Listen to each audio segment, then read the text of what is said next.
Welcome in, everyone. Michelle Thompson here with Trey Ryder and Wally K9 Castler for another episode of Around the ACL.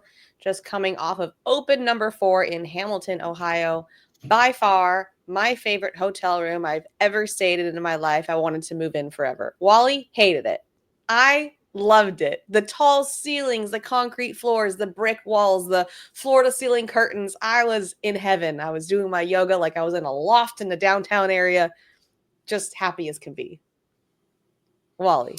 Long hallways, thin pillows, TV too far away, sunrises too early, cold outside, parking lots a mile away. Don't get me started. This place is garbage. Polar opposite experiences. I loved the long hallway because it meant I got to walk in before I had to sit all day. So it was perfect. Yeah, you have a bad knee and a bad ankle and get hit by a truck like I do. I was in pain the entire weekend, and then not to mention every time you had gotten the vehicle, like you were picked up and dropped off at the front door, I had to walk to the parking lot to get the car for you guys. So you dropped me off 2 times. Okay, 2 times, not all in the 3 time. days. So yeah, there's one day where we all walked to the parking lot, but I mean, overall it was a nice hotel, but it's not very efficient for me. I think the one thing that set me over the edge was I was trying. So basically, Trey, here's the hotel. Okay, we're parked here, right? My room is like here, and then there's a stairwell straight down. So I'm thinking, okay, I can go down the stairwell and out this door and get to my car. No, I went down the stairwell. There's no exit. I had to walk all the way back down the hallway, out the front door, then all the way back down the outside of the street just to get to the parking lot. Like, it wasn't well designed. It's new, which makes it look nice. The tall ceilings I agree with. But yeah, other than that, man, I don't really like the hotel. I love being close to the venue. That's always a perk. Spooky Nook is one of the best venues that we've been to. There's a lot of space, tall ceilings, a lot of natural light. The internet was hit or miss, but overall, I do like Spooky Nook. I kind of just wish we'd stayed at Hilton, though.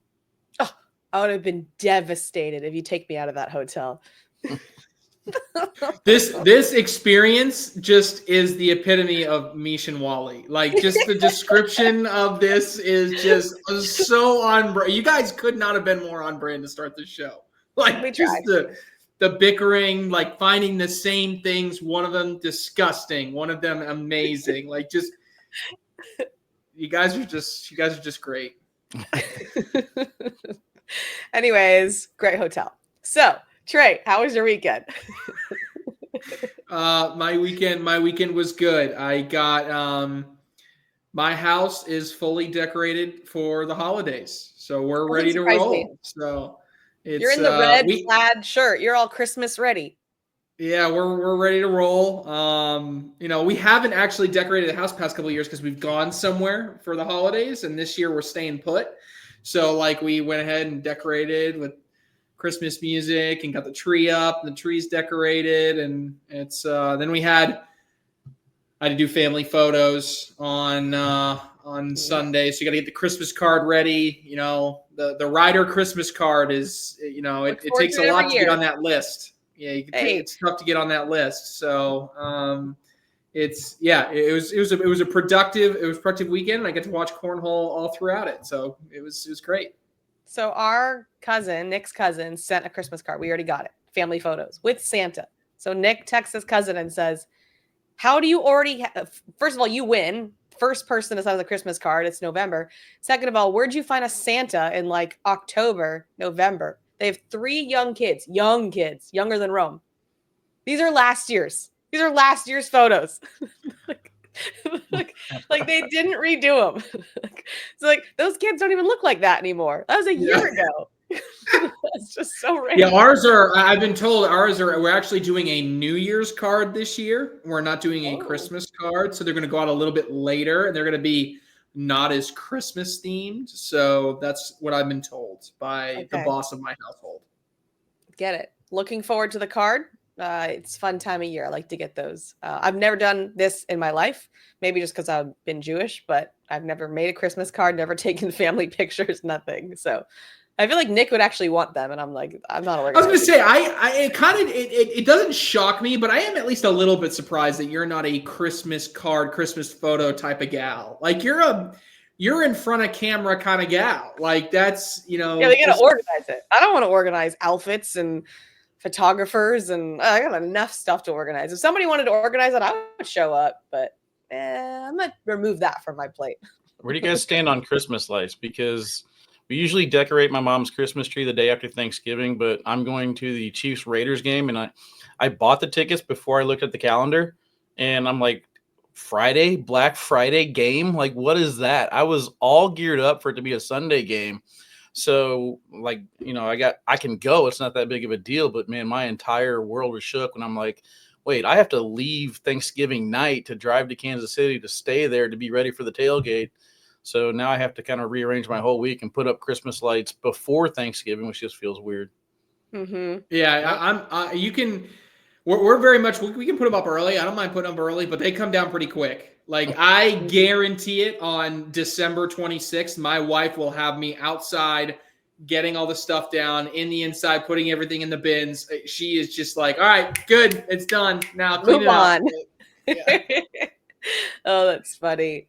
All right. Well, speaking of moving on, let's talk about open number 4 recap. We had our singles winner of Jacob Trzinski. Doubles was Logan Dupler and Levi Haddock. For women's, we had Elizabeth Tennyson take down singles and Dawn Fay and Kirsten Leos take down doubles. Seniors, Donald Cup and doubles, Donald Cup and Dan Schulten. Double dip Dan, as we like to call him. Junior singles, Jake Gore, and junior doubles, Anthony Eastridge and Jaden Ellis. Congrats to all of our winners. Trey, what are your thoughts? Well, first off, I cannot believe Anthony didn't jump in here to talk about Logan Dupler. I cannot believe it. Like, I want to talk about Jacob Trzinski, and I will a little bit, but I got to give, Logan Dupler credit. I mean, I'm sure anybody that listens to this saw the social media jarring back and forth at my expense, which was amazing, by the way. Absolutely hilarious, right? The best part is, taken out of context, people don't realize that's the hot take section of our show. So, I'm not prepared for what Anthony is going to say. I'm just sitting there. We got 10 seconds left in the show. And he's like, Logan Dupler wins, right? And it caught me so off guard. What was the quote? Not a chance, right? If I really thought about it, of course Logan Dupler's got a chance, but it was so out of left field. Well, social media. That's all they needed, right? And so that went crazy. He has a really good finish in juniors, and then of course in doubles wins it. The hot take was singles, but I still think the effect, is known that Logan Dupler was able to win with Levi Haddock and win the entire doubles. I thought if he had said Logan Dupler in singles or Logan Dupler in doubles with Levi Haddock, I would have probably said the doubles with Levi Haddock was even more of a hot take, right? I would have probably said there was even lesser of a chance of that happening, but they showed up and won. I mean, it really plays into, anyone can play, anyone can win type of mentality. Dupler comes in, gets his first title. Levi Haddock gets his first title. A pair of younger players come in. I think if there's a theme, right, to any of this is it was a weekend for first titles, right? So Dupler and Haddock both get their first. Trzinski gets his first singles title. And what's funny is I was actually listening to you guys. I couldn't do much of my banter back and forth while I was listening to you guys. But at one point, you guys actually threw out a trivia question. You said, how many titles has Jacob Trzinski won? And my initial gut, and I didn't look at it, was to say 4. I was like, he won a singles somewhere, and I knew he had the 3 doubles titles. And so I was like, it's got to be 4. And then you guys said 3. And I was like, I sure enough looked at it, not a single singles title underneath the belt of Jacob Trzinski. And it wasn't as if I vividly remembered him winning one of the big pro events, but I was like, he had to have snagged an open somewhere with how good he has been over the past 18 months. And sure enough, you guys weren't lying. He did not have one. So I was really impressed by Trzinski. I am going to share this little anecdote. He probably won't like me sharing this, but what everybody will find interesting is I got a message from a particular frustrated pro at the end of the doubles tournament complaining about round limited format. and expressing his disdain and how much he had worked to get to where he was. And he appropriately voiced how frustrated he was coming out of doubles. I didn't see it till the next day. I sent him a response. Do you know how close I was to sending a message back once he won singles? Do you realize how close I was to say, well, I guess it didn't matter today. So I got a really big kick out of that. But Trzinski, he played exceptionally well. It was good to see, I actually booted, who did I boot? I booted Jamie Graham out of my top 10 last week for singles and put Eric Davis in there. Funny enough, Eric Davis beat Jamie Graham in to get into the Final Four. But I think if anything, it spoke to that. Felt like both of them should still be near the top. You just got too many people near the top here. But good to see Eric Davis, round limited king. He continues to play well at these events, playing at a very high level. Trzinski obviously performed at a high level. And then Matt Guy as well, with probably the last kudos that I'd give. He's still just hanging around, right? And he's actually been surprisingly consistent, guys, in that he's finishing a lot of top 10 finishes recently. The problem is he doesn't have any firsts and he doesn't have any seconds, right? So people are forgetting that he's still an exceptional player. And I looked at some power rankings that some people on this in this group were putting together, and I started to see Matt Guy, and I said, you know what? I didn't have Matt Guy anywhere near my top 10, but I think that's because I'm forgetting that, he's still a really consistent player and still finishing quite near the end. So kudos to the first-time title winners in Trzinski, Dupler, and Haddock. All right, Wally. What do you think? Kind of piggybacking off of your Matt Guy thing there. Matt Guy, he looks to be playing a different game. Whenever we finally got a chance to get him on the broadcast court, it got away from him quick. He gave up like a 7 or a 5 or something in the first round. Then he kind of had to go back to the old school Matt Guy. And he was just, he almost looked discombobulated to the point where he didn't get a full picture of how Matt Guy played the entire day. And he's not afraid to win games, that are low scoring games now by running for the PPRs. And I did see a little bit of him. I believe it was in Little Rock where he's throwing the blockers and he's actually playing these games. So if he could figure out a way to manipulate these 2-point rounds, which is usually a 12-on-10, and then turn that into possibly a 12-on-7 or a 10-on-5 or something like that, I think Matt Guy, Mark Richards, Trey Birchfield, and Jamie Graham are all playing really, really well right now. It's going to make this title race the rest of the season very interesting. So I'm looking forward to that. I'm projecting maybe 25 titles by the end of the season for one of these players. I think they're all at the top of their game right now. Starting at the bottom, junior doubles, Anthony Eastridge, he's kind of emerged as a elite player now who deserves some recognition. He's always calling me out for not putting him on his top 5 list. Him and Jaden Ellis, they have a goal. They want to come out and take everything. They want high school doubles, they want elite doubles, and they want pro doubles. And they're beating some good teams doing it. And I think it all is going to rely on Anthony Eastridge. It was good to see Jake Gore back, playing in the juniors tournament. I mean, you always look at the juniors field. It's like, Ryan Trader, Jack Gore, Jake Gore, Logan Dupler and stuff like that. And it always kind of seems like it's a Bryce Forbes or a Gabriel Clausen or a Levi Haddock that comes out. So it's kind of good to see the pros back on top there. Can't say enough about Donald Cup. Dan Schulten absolutely loves this building. He's won last year in seniors. Donald Cup, though, has emerged as, in my opinion, the number 1 senior right now to look out for. Frank Modlin was kind of underwhelming. Damon Dennis struggled at times, but Donald Cup has been consistent since open number 1, and we have to give him credit. I do want to give a quick shout-out to Don Fay and Kirsten Leaus. Not only was it their first time playing together, it was their first time ever meeting. So for them being a pro partner team and they come out and hi, I'm Don. Hi, I'm Kirsten. Let's just go win real quick. That's quite an accomplishment. So hats off to them. Elizabeth Tennyson in singles. And then, Logan Dupler. We got to start looking at these cash tournaments on the weekends. Badgerland Bag Brawl, Landon Crabtree, Quinn Reeves, they were players that emerged there.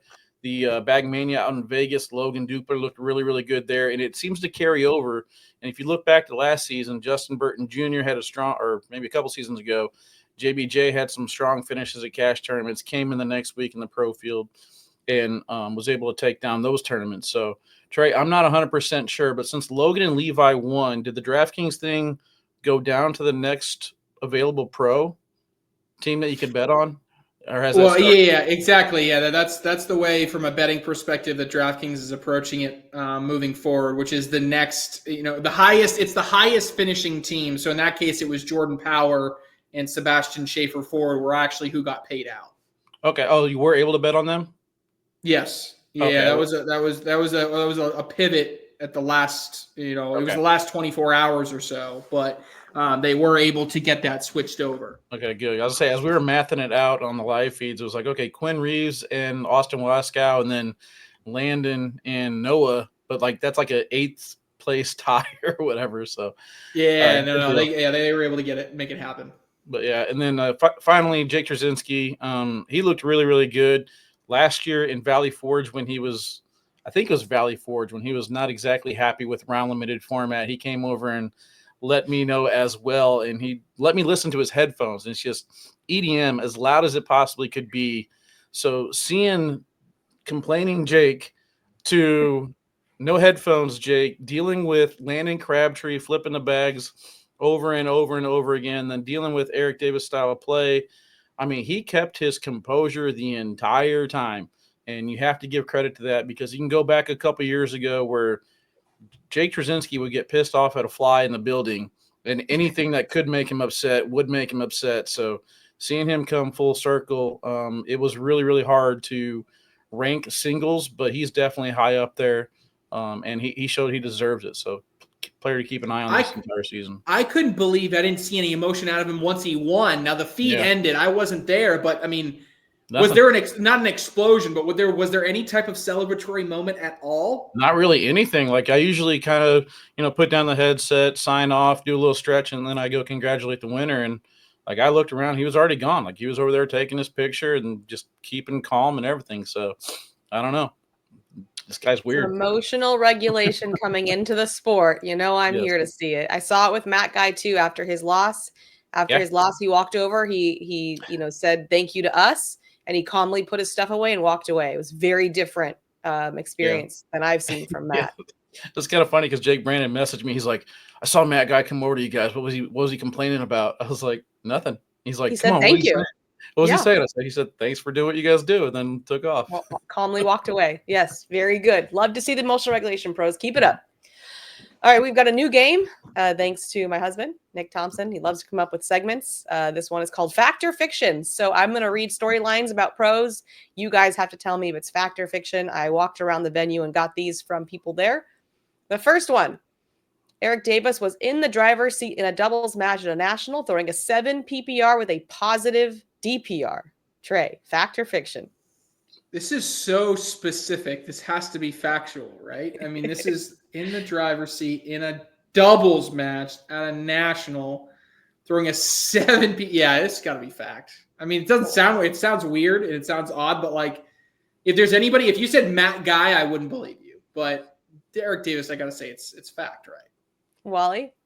Yeah, I'm going to say fact as well because it doesn't say title match or it doesn't say deep in the bracket. Like this could have been early in a bracket and Eric likes to do some crazy shots. He probably could have just been knocking bags off of the board just for funsies. So I'll say fact. Correct. Ryan Windsor can solve a Rubik's Cube in under 2 minutes, Trey. Windsor's the type of mind to do this type of thing. I'll go fiction because I feel like you're trying to trick me. I'm going to say fiction. Wally? I'm going to go fiction as well, just because there's really not too much that Windsor does fast.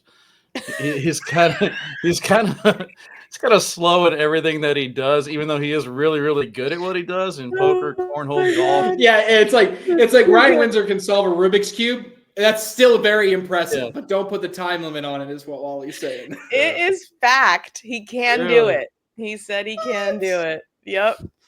Hold on. He said he can do it, or we seen him do it? He said he can. He's like, give me one right now. I can do it every time. He says he's good at ping pong too, but he don't want this smoke. Ooh, all right.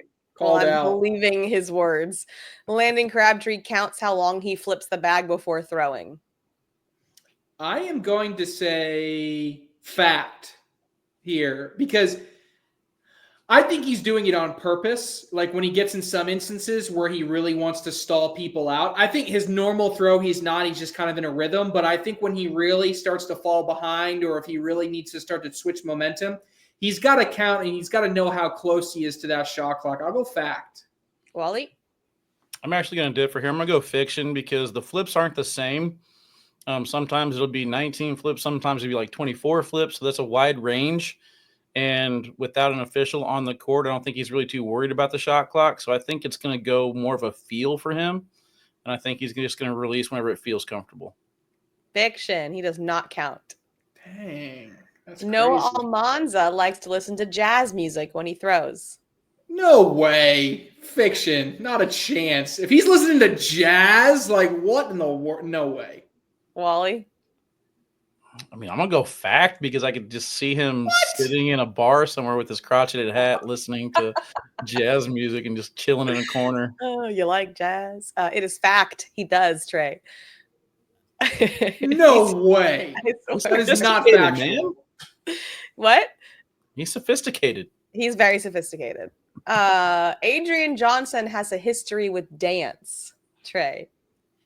I don't even know what that means. What is it? Do I have a history with dance? Well, I felt like if I wrote it used to dance, it implies that he doesn't anymore. So I didn't know how to word it. Like dance was a thing for him. Okay, so not like teaching dancing or choreographing. He's actually dancing. Dancing, yes. Fact. Wally? I forget the football player. There's a running back, and they always just talk about how he had like history in ballet. And I don't know. I feel like Adrian could be a ballet dancer. I'm gonna go fact. It's fiction. It's boxing. He has a history with boxing. I can see that. Yes, that's more on brand. Mylin De La Cruz Gigante has played sports her entire life, Trey. I could see that. She's a very, very like competitive person. So that would seem on brand. Wally? I'm going to go fiction. I feel like I've talked to her about coming over, and I don't think she did anything until she played cornhole. I don't see her playing volleyball or basketball. I'm going fiction. For sure. Yeah, that is fiction. Cornhole's the first sport she's ever played. So Wally destroyed you, Trey. This game. We are never doing this game again. This is a terrible game. You can tell Nick that how you feel about it. All right, moving into buy or sell. Let's jump into it. First one, Devin Harbaugh will finish the season ranked higher than Jeremiah Ellis, Trey. Woo! Man, oh man. Those bonus points are going to mean something when we get to those signatures. You got to get 4 of them. I have to. I said earlier on a hot take that Devin Harbaugh was going to get over the hump and he was going to win something and he was going to get some bonus points. I got to stick to my guns. I can't be hypocritical. I can't change my stance. I'm going to stick with it. I'll buy it. I still think they're both top 5 players. But I'm gonna say Harbaugh. Wally? Yeah, spoiler alert. I have Harbaugh as my number 1 player in singles and doubles this season. My rankings will be coming out this week. And the main reason I have him over Ellis is because Harbaugh, I think, has bought into the whole picture of the season. Round limited format, race to 21, traveling, being a professional, committed cornhole player, compared to Ellis, who has a job, has to work, doesn't like round limited format, and has, the health issue with his back right now and everything going on. I think Harbaugh's season is right now. The female field is closing the gap on Cheyenne Bubenheim. We saw Sam Finley finish in the money in both pro singles and pro doubles this weekend. Yeah, I'll buy it. I mean, certainly. I mean, just look at the world championships. I mean, usually Cheyenne comes in. Cheyenne had women's singles, women's doubles, women's tournament of champions singles, women's tournament of champion doubles. She could have came in and swept everything, and she did not, right? We're talking about someone that did not win, any of those? I mean, or did she win Tournament of Champions singles? She won one, I believe. Yeah. My point is that the gap is close. Whether or not I don't think she's actually come down. Because if you look this past season, Cheyenne had her highest finish ever.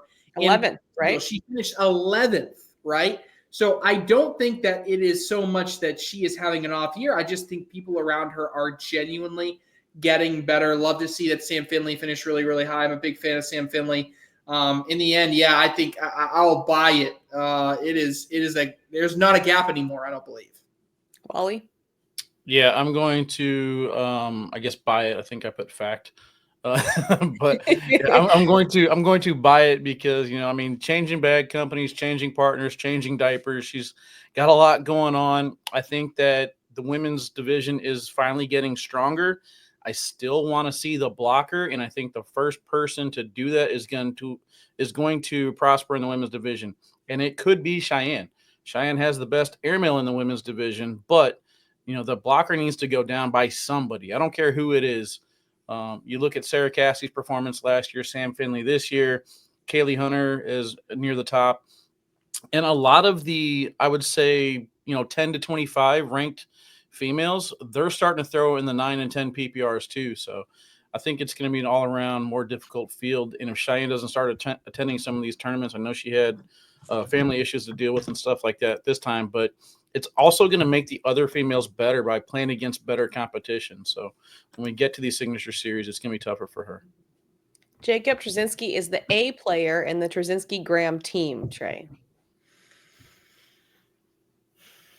I'm going to buy it, and I'm going to say it's not particularly close. So I thought about this because I had, Jamie Graham, Jacob Trzinski, Eric Davis, all near my top 10. I think it was a disservice to Jacob Trzinski for me to be debating between him and Jamie Graham. Okay? And I want you to think about this for a second. Okay? Not this past season, the season before, Jamie Graham won the singles world championship. And in that, if you go back to the conversations that people like us were having, we were saying that we believed that Jamie Graham came out of nowhere in a way to win that singles world championship. We had been talking about that particular season being a roller coaster for him in order to win that world championship. So if you take away that single day in Rock Hill where he won the singles world championship, and I know I'm playing everybody's favorite what if game, but if you take it out, when was Jamie Graham's last singles title? Exactly. The answer is October of 2022. We are talking over 2 full years in which Jamie Graham, outside of that one day in Rock Hill, has gotten a singles title. Okay? Now, if you go back and say, well, what has Jacob Trzinski done? He just won his first singles title. What I'm saying is Jacob is obviously on an upward trajectory. At the end of last season, had continual finish near the top and has shown consistency in being able to win those doubles titles with anybody who's on the other side of the board. He did it with Tony Smith the year before in dominant fashion. He did it with Tanner Halbert this year, and now he's going to be paired with Jamie Graham. I think he's going to be really consistent. At this stage, right now, you're asking me, Jacob Trzinski is the A player, and he deserves to be called the A player.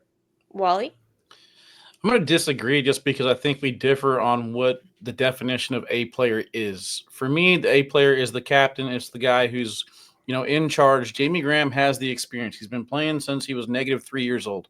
He has been around the game for a long time. He has singles world championships. Trzinski is still kind of new to the game in regards to the history that Jamie has. And Jamie always finds a way to win. Like right now, Jamie Graham switching bag companies. He told me the other day he's still adjusting to the bags. This is what Trzinski threw last year, so he's more familiar with it. But I think that when it comes down to a pair and a doubles team, Jake is still going to rely on Jamie for a lot of things, shot selection, strategy, decision-making, stuff like that. I don't think Jamie is going to rely on, Jake for these decisions. So I'm just going to say Jamie is still the alpha, even though it's like an A+ versus an A. It's not really that far. Yeah, you're not going based on talent. Got it. No. Bobby Hunt will finish as a top 50 pro this season. Trey? 50. It's a good number. That's really tough. I'll buy it. Sure. Can he sneak into 50? I think 40 to 50 is the range I'd probably give Bobby Hunt. Wouldn't shock me if he's a little bit below that. He's got to play like, hey, what I saw about what Spencer McKenzie's throwdown was really impressive. Would love to see him continue that momentum. I'll say, yeah, he'll sneak into top 50 with that type of mentality and mindset. Wally? Yeah, I'm going to buy this as well. There's something about players that show up first, like once the boards are set up and they start practicing, and then you leave after we're done setting up and you still see them over there practicing. They're putting hours in the venue. They're trying to figure some things out. Bobby Hunt's been doing this for, going back before West Palm Beach last year.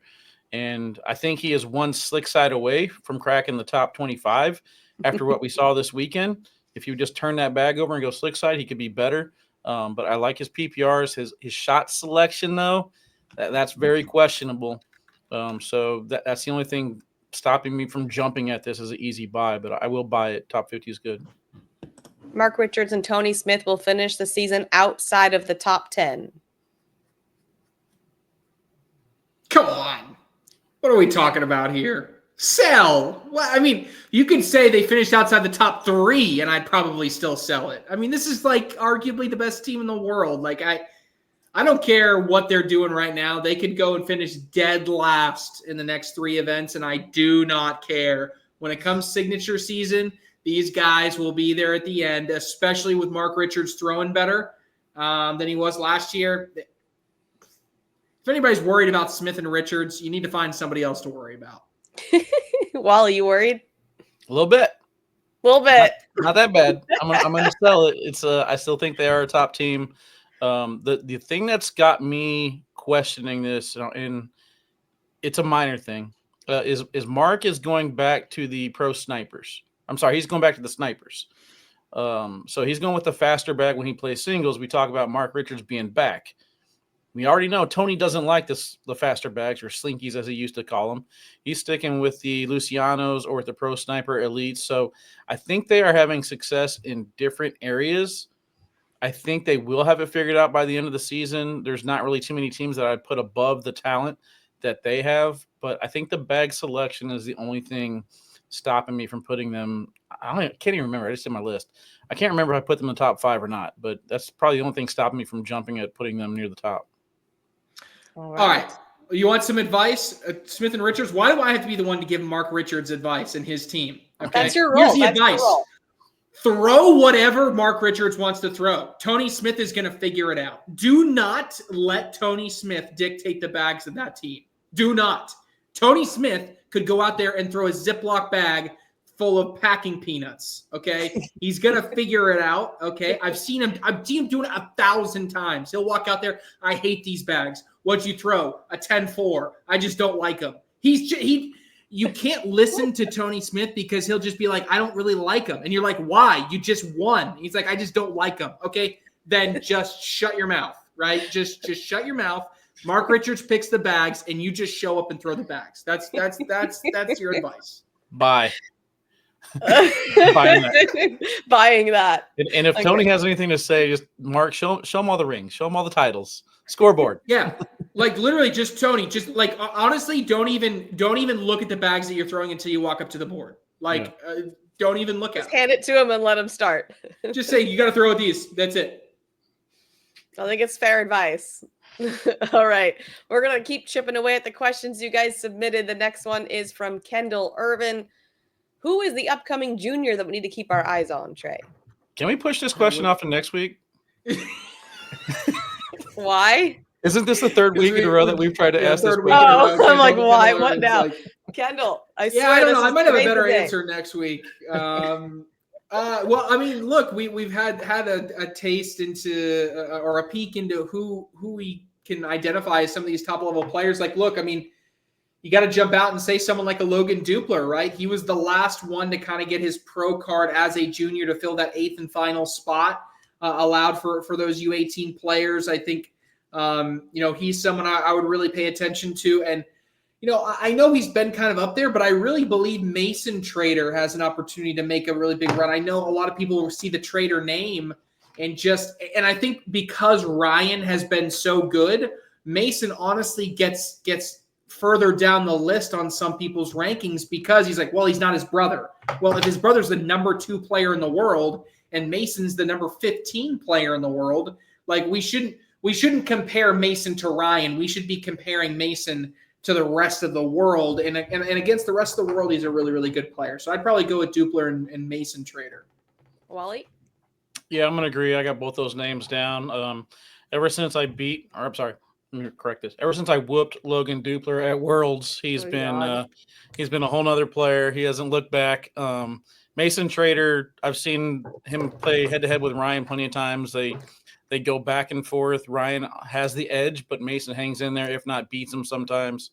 I think everyone wants to play with Ryan Trader right now because that's the fun thing to do. But Mason Trader is kind of building his own name. He got that bug last year by falling just a little bit short to Logan Dupler in the advanced finals. But once he kind of matured and changed his mindset a little bit and stopped complaining, then he's actually become a great thrower. The only other one I'd probably throw in there just because it's really fun to watch and seeing him go from like a 7 to an 11 at times. Cash Chamness is up there as well as a player that I want to keep an eye on this season. Zach Spencer asked, where's the Open going to be in New York? Insert political answer, Trey. Do I have to be political here? Gosh, Kat would probably kill me. Yeah, it's gonna be in Utica, Utica College. Oh, you went for it. Ask and you shall receive. So, yeah, I don't know what that is, honestly. She's gonna hate me for that one. Oh, okay. Very north. Okay, got it. My cousin goes to the college, which is crazy. It's higher than St. Louis on the map. That's all I know. Clearly. All right, Dave Morse, who are some players you think may potentially struggle this year due to changing bag sponsors? That is such a Dave Morse question. Should I say Dave Morse? Dave Morse is really going to struggle this year changing bag sponsor. I don't know. If I look at some of the top, so I mean, why don't we just go and if I look at the rankings picked up from last year, I got a few if you want to look. Yeah, you go, Wally, and then I'll jump in. I think early in the season, I talked about it. Jamie Graham is going to struggle a little bit, just kind of adjusting. I think the bags that him and Trzinski are throwing a little bit faster. I have all the faith in the world of Jamie Graham being able to figure it out by the end of the season. We got a chance to look at it on the live feeds this last weekend. Joe K, I feel like he's going just to an extreme stickier bag. He did not look exactly sharp. Carson Getty, mainly because the difference of fly cornhole bags to swag bags, there's really not like a parallel transition. So I think Carson could struggle to find his bag. I've thrown Trevor Kufis' bag, and those were extremely sticky as well. So I don't know if Carson's maybe going to try and go that route. And then another name that we all kind of want to keep an eye on, Gary Bearpaw. This is his first year coming over from the other place, and he's just not really able to pick his own bag. Teaming up with Deb Odom, he's forced to throw Flux, which is fine. Great company, great bags, but he's not used to it. So he's just going to have to come out of the gate and learn on the fly. And I think it's going to take him a little bit of a learning curve to figure that out. I got a couple actually. So remind me, what is Fisher Hamilton throwing again? That was a big change. Underworld. Yeah, that's a name that I just don't know a ton of. So I'm interested to see, so far I think so good. And I don't like to answer that. Say it again. They looked really good in Des Moines with them, though. Yeah, I was going to say, I don't know if I'm properly answering Dave's question. It's more of I just don't know.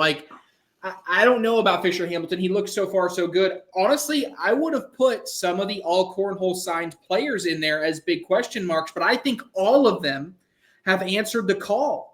Ryan Trader with what he's throwing. In addition, I even throw Jimmy Humans into that category. I think both of those players. Ian Cripps is again an all cornhole player. Jay Rubin we knew was going to be fine, but people hate when people roll their eyes when I say this, but I've been impressed with the all cornhole transition that's happened as far as the bags go, because a lot of people for a while just thought they were just going to be left behind by all the BGs and ultras of the world, right? But I think the transition that they've made as far as manufacturing, different bags to try to keep up with the times, if you will, I think they've done a good job in that regard. So I would say that those are the ones at least I have my eye on this coming season. Todd Dolms, will teams be easier to follow this year with up-to-date results on website or social media? Yeah, so that was the big part of why we wanted to consolidate the season for teams. Notice they're not at opens this year. I think we kind of put the cart before the horse in that regard. So, we're making a lot of changes. I would also say that there's there's a lot of internal strategy working for the ACL on ways that we can make a lot of things a lot easier. I think we took a step in this direction this year to do it at the pro level.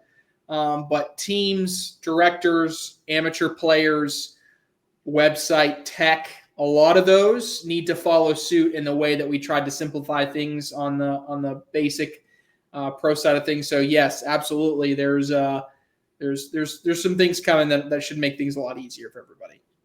All right, there you have it. I think we got through all the questions, and then I gave you guys a challenge. I asked you if you were to rename some of the shots, what would you rename them as?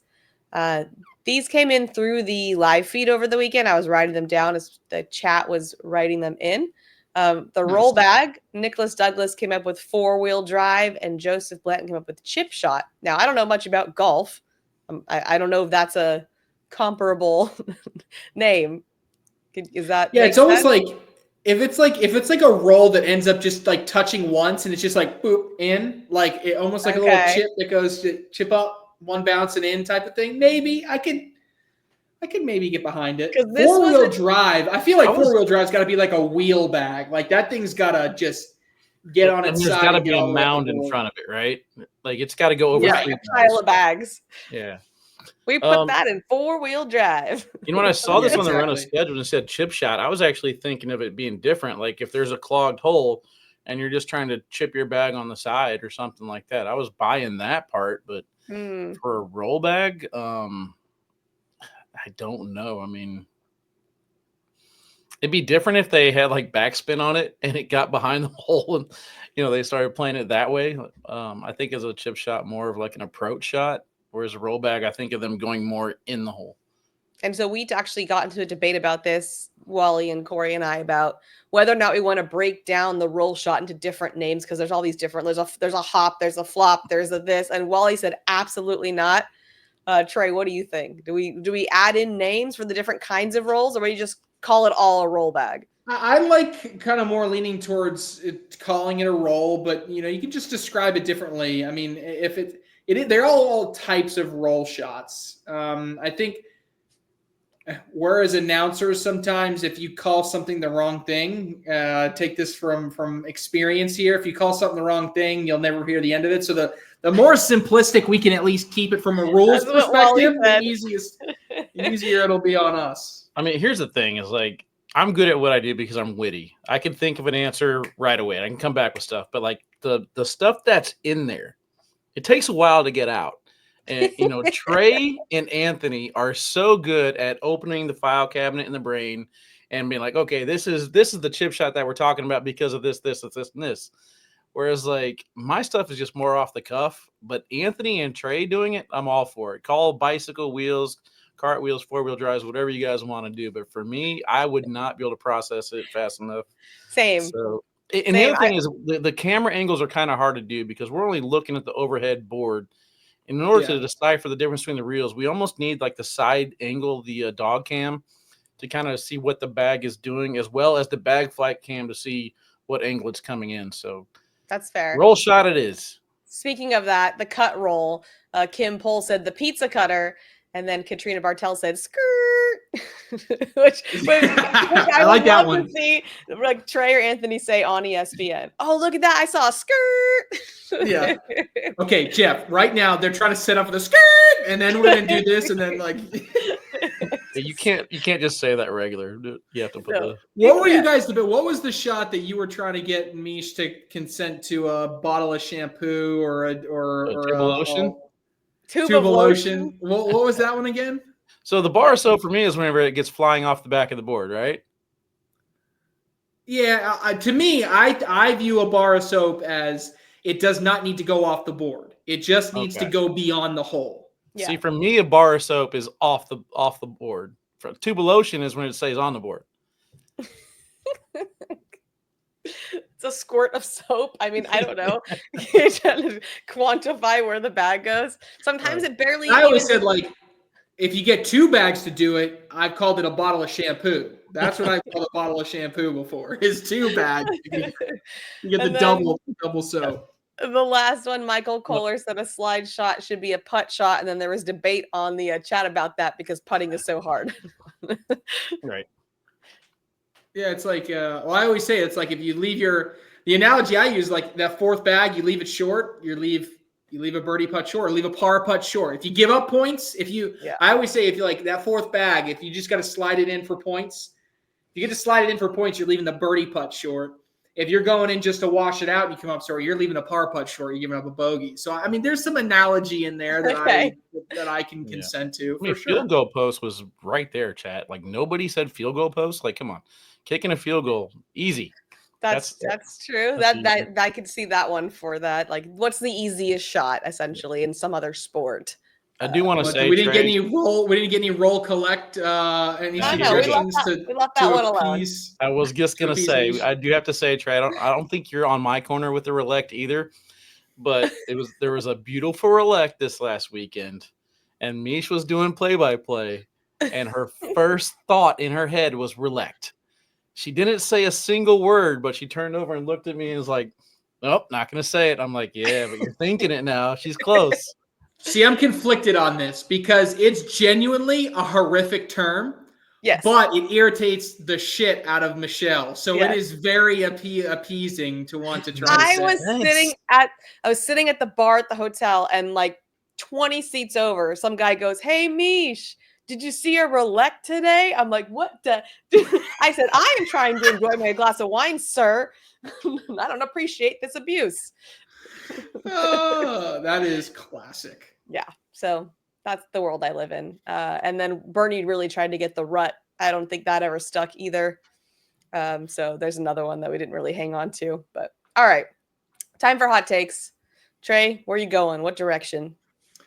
Yeah, I'll lean into my idea that Jacob Trzinski truly is the A player this season. On that, I'm expecting this is just the first of a couple. I'll go 2 more singles titles for Jacob Trzinski across this season. So maybe one at an Open, one at a Signature, but I really like what I'm seeing from Jacob Trzinski. I'll even throw in the bonus just for you, Jacob.